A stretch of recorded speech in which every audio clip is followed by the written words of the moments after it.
বিচারের মুখোমুখি করতে ভারতে পালিয়ে যাওয়া শেখ হাসিনাকে আনুষ্ঠানিকভাবে ফেরত চেয়েছে বাংলাদেশ। এর মাধ্যমে নয়াদিল্লি এমন পরিস্থিতির মুখোমুখি হয়েছে যা তাদের জন্য বেশ জটিল। বিষয়টি শুধুমাত্র আইনি বাধ্যবাধকতাতেই সীমাবদ্ধ নয়, এটি আঞ্চলিক স্থিতিশীলতা এবং রাজনৈতিক কৌশলের ব্যাপারে পরিণত হয়েছে। হাসিনাকে বাংলাদেশে ফেরত চাওয়ার বিষয়টি দ্বিপক্ষীয় সম্পর্ক এবং ভারতের অভ্যন্তরীণ রাজনীতির ক্ষেত্রেও গুরুত্বপূর্ণ, যেখানে একটি ভুল সিদ্ধান্ত অনেক কিছু হতে পারে।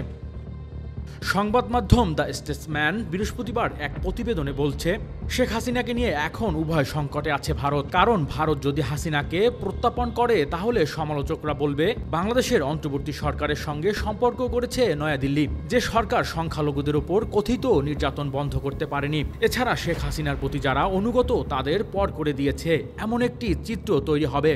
অপরদিকে মানবতাবিরোধী অপরাধে অভিযুক্ত শেখ হাসিনাকে যদি ভারত ফেরত না দেয় তাহলে ঢাকার সঙ্গে সম্পর্ক খারাপ হওয়ার ঝুঁকি তৈরি হবে, যার প্রভাব পড়তে পারে বাণিজ্য, সীমান্ত নিরাপত্তা এবং আঞ্চলিক সহযোগিতার ওপর।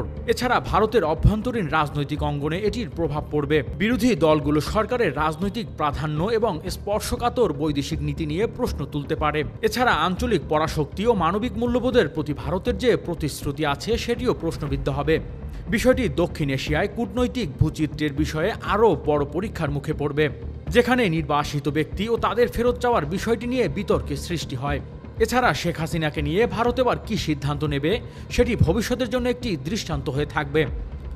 সামনে এ ধরনের পরিস্থিতির মুখে পড়লে দেশটি কি করতে পারে সেটিও পরিষ্কার হবে।